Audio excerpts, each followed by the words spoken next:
good, everybody? Look, y'all know who I am. I go by the name of Gabriel Oree for those who don't know, and this is my co-host business partner. JR, what's up, people? How y'all doing? Listen, man, this is another well-spent Friday, and we have an absolutely awesome guest in the green room. But before we bring him on, JR, how was your Friday, bro? Same as usual, man. Friday's always my relaxed days, man. You know, it's cooling, like we say down here. We cooling. Cooling water, oh, cooling water. But listen, man.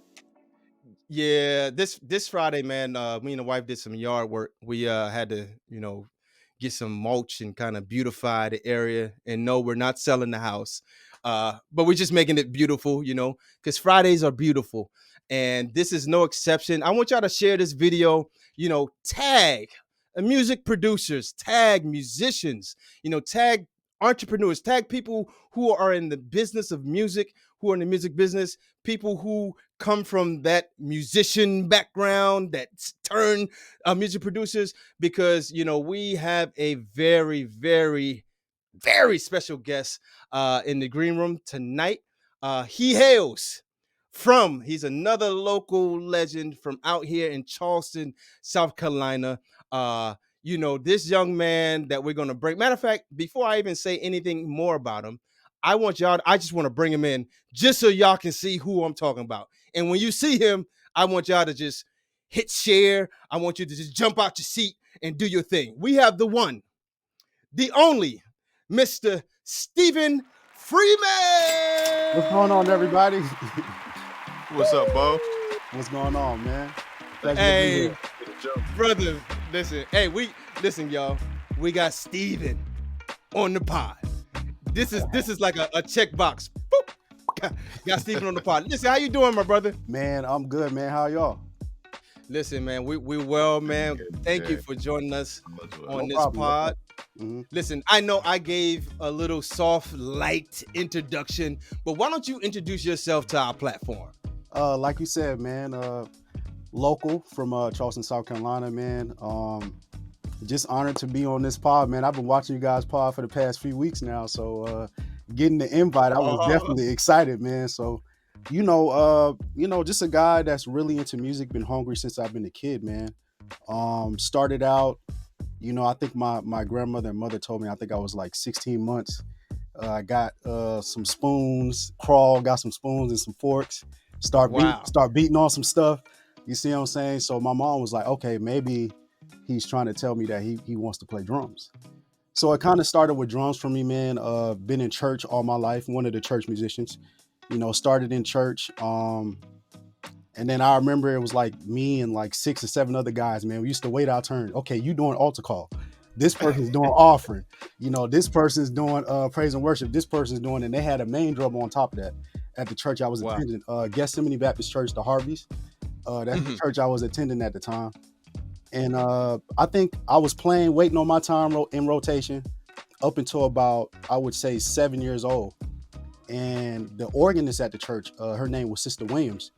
I remember just watching her, always being intrigued by the organ, but never really took that step or that leap to be like, you know what? I think this is something I want to do. So the pastor one Sunday, Sister Williams transitioned to another ministry. And for a couple Sundays, man, we had no organist. So, in the Baptist church, organ is a big thing. Like, you got to play organ. Keyboard is fine. But them deacons be like, hey, man, you need to get on this organ. If you're going to play the organ, right? So I remember I was this short kid, couldn't really reach the pedals. But the pastor was like, all y'all waiting to play drums, somebody needs to step up and play keys. So I remember visiting my mother's church because she attended Faith in Action, Bernard Whaley's church. Right. So they would have like little jam sessions. Like choirs was really big back then. When she was actually the choir director at the church. So I would be, with her as well when I wasn't at my church. So I would watch the musicians, and they would jam and all of that. So one time I jumped on the keyboard. So this is my first time kind of messing around. You see what I'm saying, on keys a little bit. And I remember one of the guys telling my mom, yo, your son plays keys. And my mom was like, nah, you thinking about somebody else, not my son. Like, my son doesn't play. He only plays drums. You mean Stephen? Like, nah, I'm telling you, I'm telling you, Helen, he plays keys. And my mom argued that dude down. Everyone Oh, came into church. We in there jamming. I'm messing around with stuff. Didn't really know what I was doing, but I was confident in what I was doing for some reason. I don't know why I was so confident, man. But I was doing what I was doing, and I just vaguely remember it, being 7, and she came in there and was like, "Wow, my son is playing keys now too." It just kind of just it happened. And How, look, how did it sound when you was playing it? Because you said this is I'm, kind of like I'm, your I'm, first pretty, time, I'm pretty sure I was terrible, but but but you like was I said, confident. I was confident. That's all that matters. So in my mind, I was doing my thing. So shout out. So hold on. Let me stop you. So listen, share the video.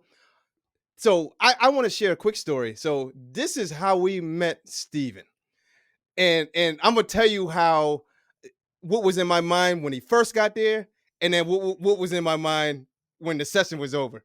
It was a young lady. I can't remember her name off Courtney. the top Her of my name head. Courtney. Courtney. Courtney Okay, Oree. Yeah. yeah, Courtney Courtney. Yeah, was yeah, at. We was working with Courtney in the studio. Courtney said she had a song, and she said, "Hey, I got a keyboardist, a producer that I want to bring in."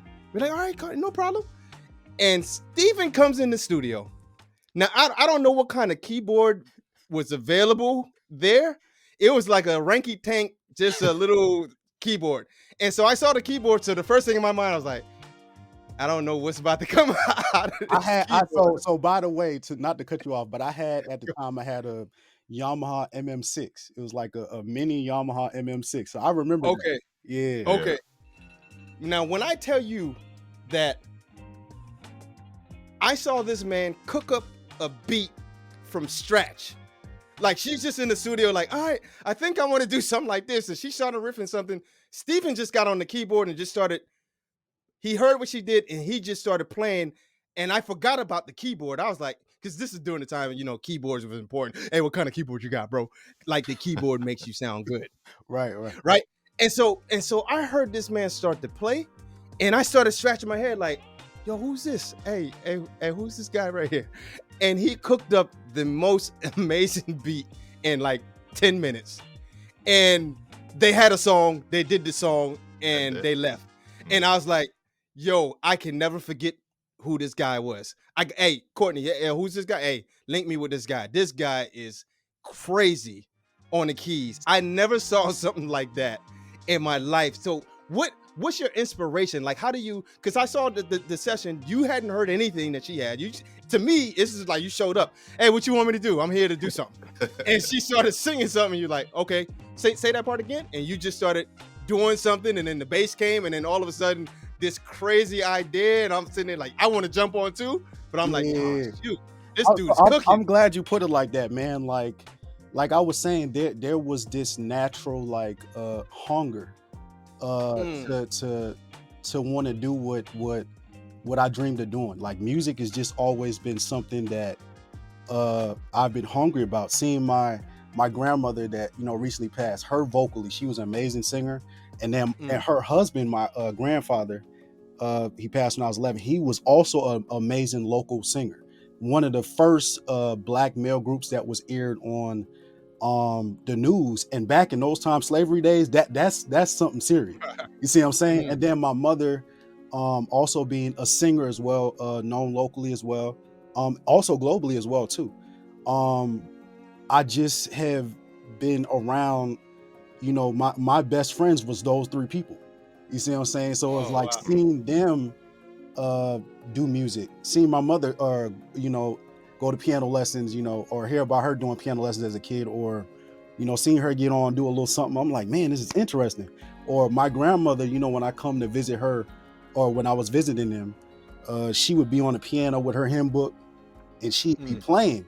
So it's like when you're seeing this stuff as a kid, you're inspired, because it's like the people that you grew up looking up to, the people that you adore, the people you love, you see them doing this. You see what I'm saying? So it made you hungry to want to do it. So man, that hunger just never left.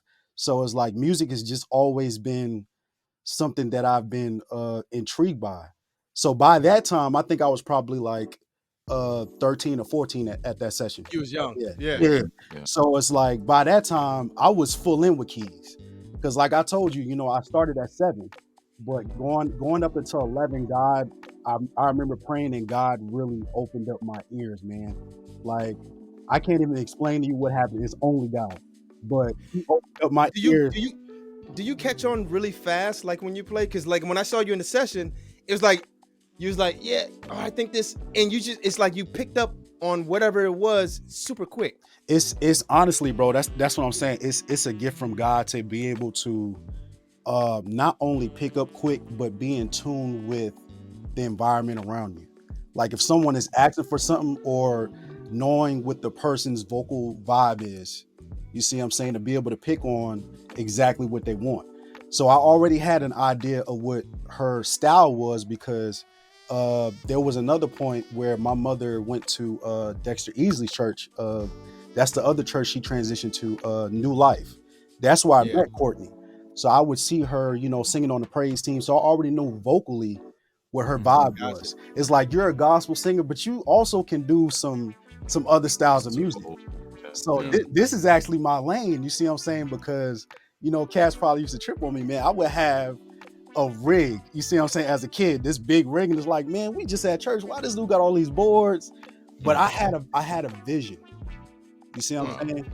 It's like, So go ahead. I'm sorry. sorry. So was that your first time in the studio when we met for the first time, or were you at another? So it before? wasn't my first time in the studio, but Okay. it was the first time I had a studio session with an artist of that magnitude.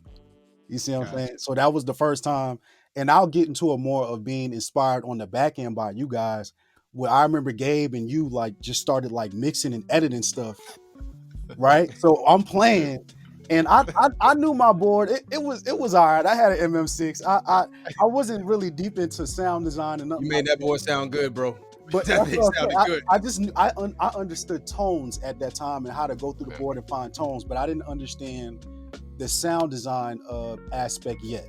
You see what I'm saying? So man, hearing you guys like mixing and starting adding echoes and reverbs and adding compression or a little bit of EQ, I was like, yo, who are these guys? Right? Because it's like this is what I'm actually hungry to learn next. You see what I'm saying? So but yeah, man, just honestly, man, just having a hunger for it. Like if you want to do this, you got to be hungry for it. You see what I'm saying? So that's Speaking of hungry, look, go take a break, get a sandwich, get a little snack. Don't go too far, too long, because when we get back, we're gonna take a short break. But when we get back, we're gonna dive into some of the things that Stephen has done up to this point. And you won't believe some of the people that he has had an opportunity to work with. All when we come back. Look, ask a producer. Bang, bang, bang, bang. Bang, bang, bang, bang. Bang, bang, bang, bang. Bang, bang, bang, bang. Bang, bang, bang, bang. Bang, bang, bang, bang. Bang, bang, bang, bang. Bang, bang, bang, bang. Bang, bang, bang, bang.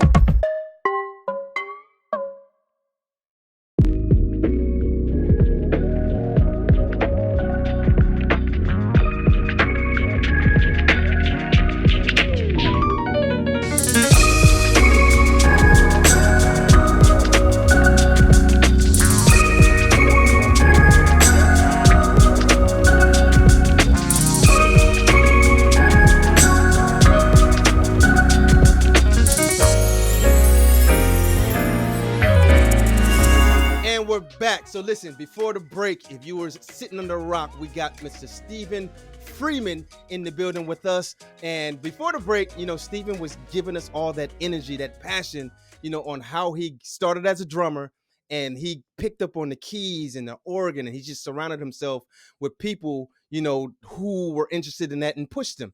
And I asked Stephen, for people who know him and where he is now, it's a far stretch from where he was. So, Stephen, I want to ask you, after high school, which, by the way, what high school did you go to? I went to Goose Creek High School. That's where I attended. Goose Creek. Goose Creek. Shout out Goose Creek.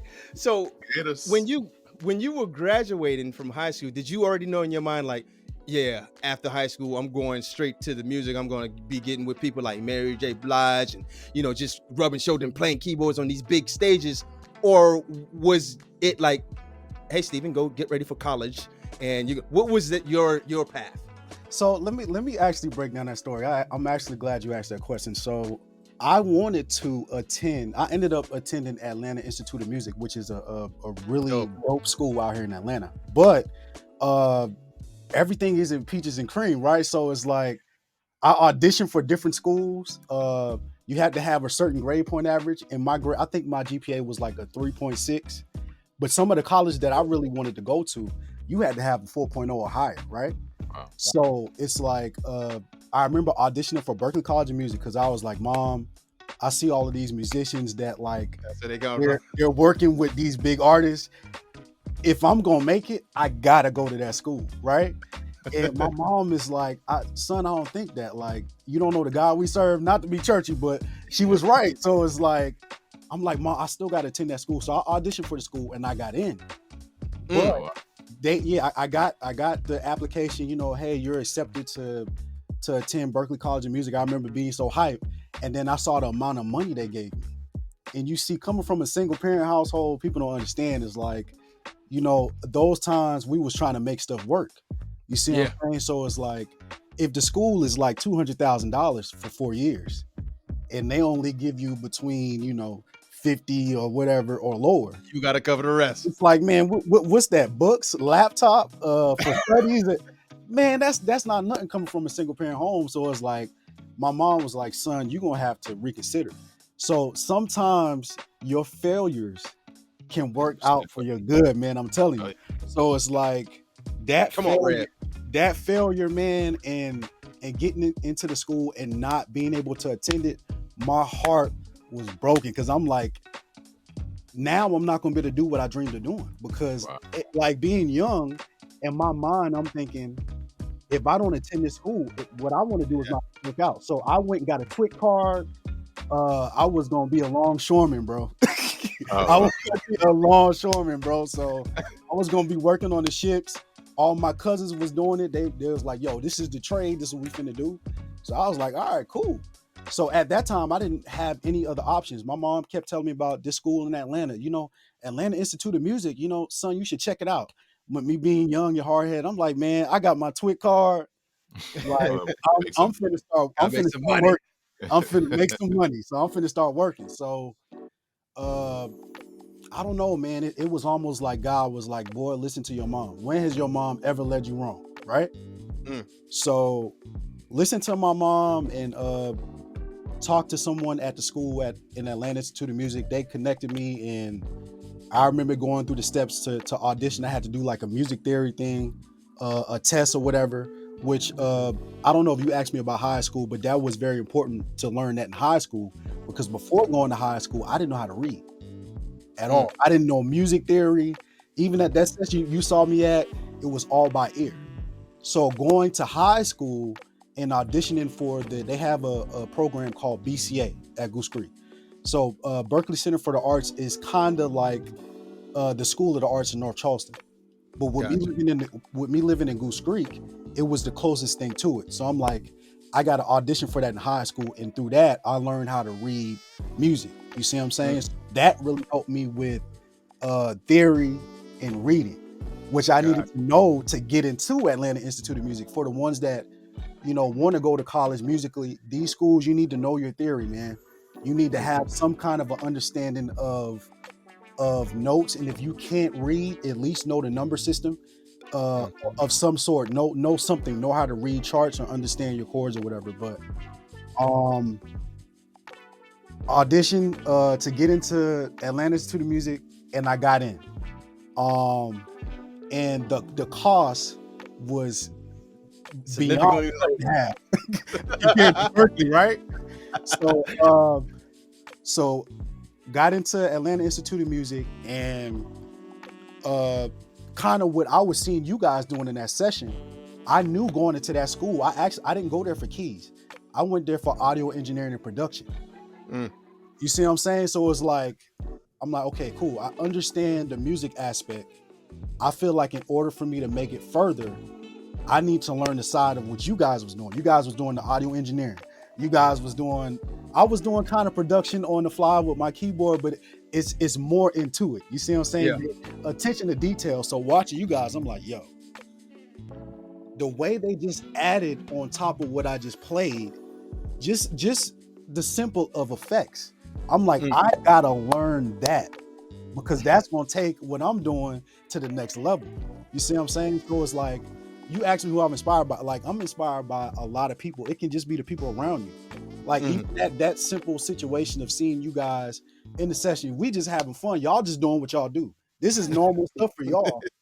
But as me being a kid, I'm like, yo, y'all got this big soundboard in there. I knew at that time I couldn't afford no soundboard like that. So I'm seeing y'all got this big soundboard at the studio. I'm like, okay, I need to invest in that. And I think Gabe, you was using Logic for this particular session. Yeah. I'm like, okay, like I remember asking you what you use. I'm like, okay, I got to get Logic. Y'all, I gotta get Pro Tools. Like, this is what the professionals. I gotta get this stuff. So You know why? People don't understand, and I didn't want to cut you off, but people don't understand, like, what we try to do in the studio is, number one, we try to make the artist feel as comfortable as possible. But number two, especially with singers, you need to add those effects. So when they're singing, they get inspired. They hear their voice. Oh, I didn't know. Yeah, it makes imagination, brings them alive. You know what I mean? Yeah. And seeing y'all do that. Seeing y'all do that to me. It takes it from a dry space to like a nice lush space where you feel free to be able to move around and not so stiff. So yeah, man, to your point, like it inspires. So all of that stuff adds inspiration to the sound. It's all you manipulating sound. That's all you're doing. And so that's so crazy, man. So you got into Atlanta. And I'm like, I gotta go to Atlanta. I gotta learn this audio engineering and production. And on top of that, my vision was this. I'm like, okay, cool. This school, I have access to like the soundboards I seen y'all have. I have access to Pro Tools, Logic, Ableton. They're actually teaching me courses for Pro Tools. They're teaching me courses for Logic. They're teaching courses for Ableton. So I'm like, okay, cool. They're also teaching you how to solder cables. They teaching me how to patch into a patch bay. Right. Going to audio engineering and production really helped me a lot, bro, especially with like the mixing aspect as well. So that on top of, okay, I already kind of had an understanding of music production. So that part was the breeze part, but learning the other aspects of music, that was very important, especially for what I do now. You see what I'm saying? So it's like that made me even more hungry because I'm like, okay, cool, I got to dig into this. Like I really got to learn more about this stuff. So I was just hungry for that. Ended up passing, but in the midst of that, man, it's crazy. I had a vision. I'm like, okay, with me having access to all of this gear, I can do videos playing, right? And also on the back end, now that I know how to mix a little bit, you see what I'm saying? I knew how to mix just a little bit. You see what I'm saying? I'm like, I can do like a little mix, take the video, record the video on my phone or my desktop computer, use the live audio after I record through, mix it a little bit, go in iMovie, put the video with the audio, the mixed audio, and I can put out some product. So I was actually, it's crazy now, like, social media is this big thing, man. Everyone does videos now, right? But before it was popular, man, honestly, I would say I was one of the first guys, like 2013, 2012 to 2014, in that 2-year span, where I was so hungry to get on some opportunities because I wasn't at Berkeley. So I'm like, these cats are putting out videos like weekly. I gotta be putting out some content. So Instagram had, at that time, it was only 15 seconds. So it's like, you got to showcase what you can do. You got 15 seconds, bro. You better go crazy in these 15 seconds. You see what I'm saying? So then I remember it shift from 15 to 30 to a minute. Then you can do unlimited now, right? But I was doing Instagram, YouTube, Social Cam. Remember Social Cam was hot? And I think a couple times my videos hit #1. So what's crazy about that is the other person that was hitting number one is Rex Hardy Jr. on Social Cam. Rex Hardy Jr. plays for Mary J. Blige. He was her music director. I was gonna ask that. So it's like he's seeing my videos, and the other guy that was seeing my videos is Teddy Campbell, which is one of Rex Hardy's mentors.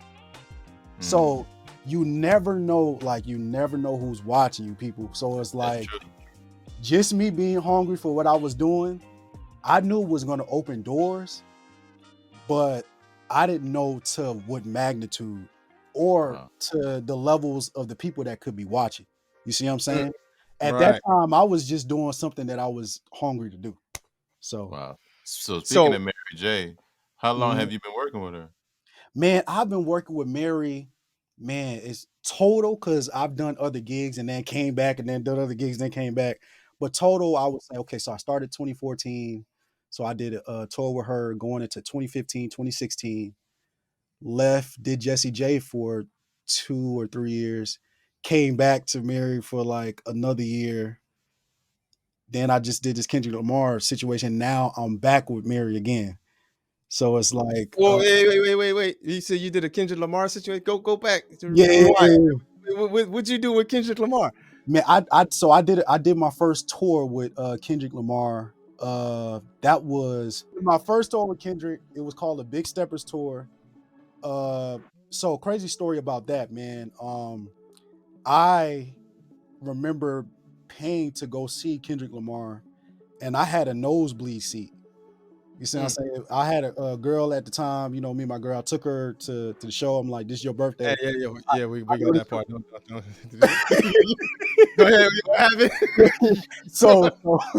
So I had a nosebleed seat, man, and I remember seeing Kendrick's band, and at that time he only had a bass player, guitar player, and a drummer, and I'm like, "Yo, who's on keys?" I'm like, "Yo, I want this gig." So I just put it in the atmosphere. I'm like, "Yo, I want this gig. Like, I'm gonna have this gig," and just me putting it in the air like that, and then getting the call for it just randomly, like, I was just like, "Yo, that's gotta be God, bro." So, and that you work the principle. You definitely work the principle for sure. Absolutely, and something, man, you gotta put in the atmosphere, like what you speak, like the power of the tongue. Being churchy again, but but that's what I was raised up on. The power of the tongue is serious. So, well, I paused. That was crazy. But y'all understand what I'm saying, like whatever. Why you say that, man? But the power, that power is a new thing. But the power of the tongue is serious, man. What you speak, it happens. So I put that in the air. I'm like, yo, I want that particular opportunity. And when it came, I was blown away, bro. I was like, I've always wanted to work with a hip hop artist. And out of all hip hop artists, I'm like, he's the most musical. You see what I'm saying? So I'm like, for the style of playing, like mix of R&B, jazz, and hip hop, he's that artist. So yeah, and that particular tour, the Big Steppers tour, man, like that was his most piano heavy album he's ever dropped. Yeah, that was his most piano driven album he's ever dropped. So to get the call when they could call anybody and to know it's his most piano heavy driven album, I was like, yo, this is a big deal. This is a big deal. Most definitely. And so you did the Mary, you did some other gigs, you got with some other people, you did Kendrick Lamar. So where is Stephen headed now? Who are you working on now? What are you doing right now? So right now I leave out next week to do a show at Barclays in New York and in Vegas with Mary. We got a couple shows coming up. But other than Mary, honestly, man, I have really been trying to push my own music now. I'm trying to do my own thing, man. So I would say the future for me is really being my own artist. You see what I'm saying? I've been blessed to do this touring thing with, different artists from 19, now I'm 29. So it's been 10 years, man. So it's like, I'm kind of, trying to push my own my own stuff now, man, and really try to get myself going where I can do my own shows.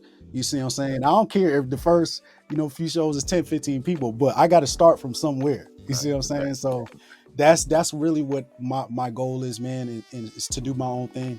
Then probably later on, once I get a little bit older, man, probably go into teaching a little bit, I think. Yeah. That's the There you path, go. man. That's the Yeah. path right there, man. Well, Let's listen, focus. we are definitely glad you came on the platform. Definitely proud of everything that you've accomplished so far.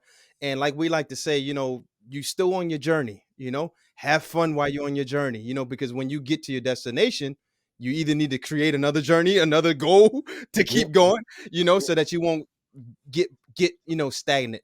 And so I like what you said, man, as far as like, you spoke that thing. You just spoke it and it just kind of came to you. And so you have a very driven, tenacious, like just very, very determined and driven to make your goals, man. And so we're excited, man, that you came on the platform with us. Y'all share this video. Stephen, how can you be reached? How can people reach you, follow you, etc.? You can reach me through social media. My Instagram is at Step Free Music with a K. So it's StepFreeMusik. You can also reach me on Facebook. I have Stephen Freeman, and it's Stephen with a PH, by the way. You can follow me on Stephen Freeman or my secondary page, Stephen Freeman page 2. Any of those pages, man. And on those pages, I have like my email or my link tree or stuff like that to my music or what I have coming up and stuff like that. So Dope, man. JR, you got anything else? Man, Stephen, thank you so much, man. It was a pleasure and honor.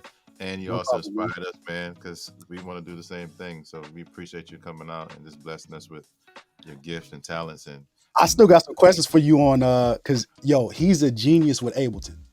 So I've been kind of doing JR. So I kind of been doing the Logic and Pro Tools thing. Yeah. Learned Ableton in school, but kind of veered off more to Pro Tools and Logic.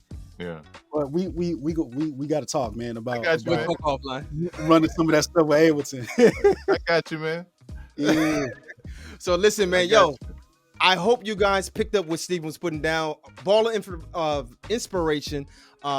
Stephen, what would you say? I mean, this whole interview is kind of like what you would say, but put it in one sentence. What would you say to an aspiring musician that wants to kind of do what you've been able to achieve so far? I would say, man, you have to have a certain level of passion to do it to a certain level.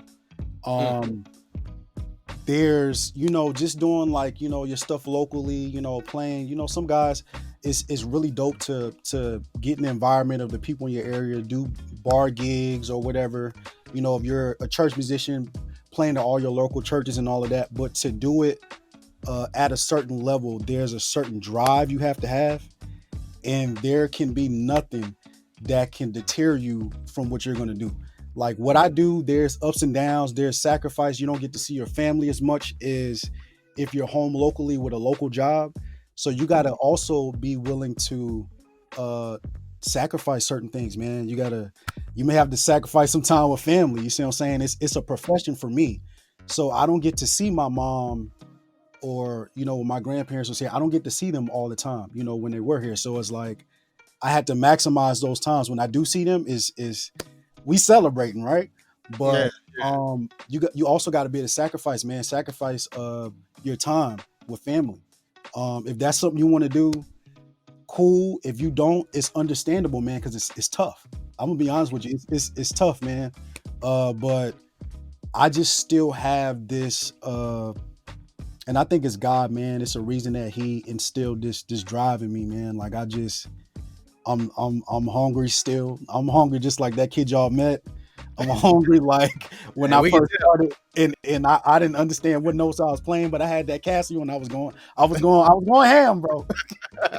So it's like I still got that same drive, that same hunger. You gotta be hungry for it, man. And like I said, no matter the ups and downs of this business, you still got to be able to keep a level head. And also, the last thing I would say, if you are trying to choose this music route to go, you have to be able to evolve with the times, right?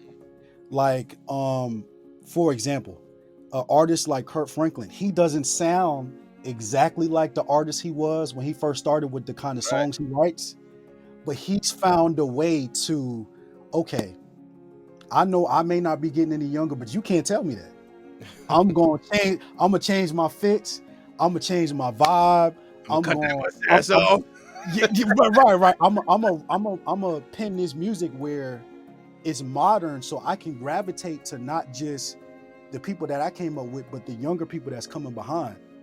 You see what I'm saying in the music? So knowing how to evolve and change, man, like that's a big thing. So even as I get older, I'm going to have to continue to, and even now I still try to evolve, man, because this cat's that's 2 years old that can play the Flight of the Beast. You see what I'm saying? Like, no, seriously. Yeah. These cats that's younger, man, they are learning fast.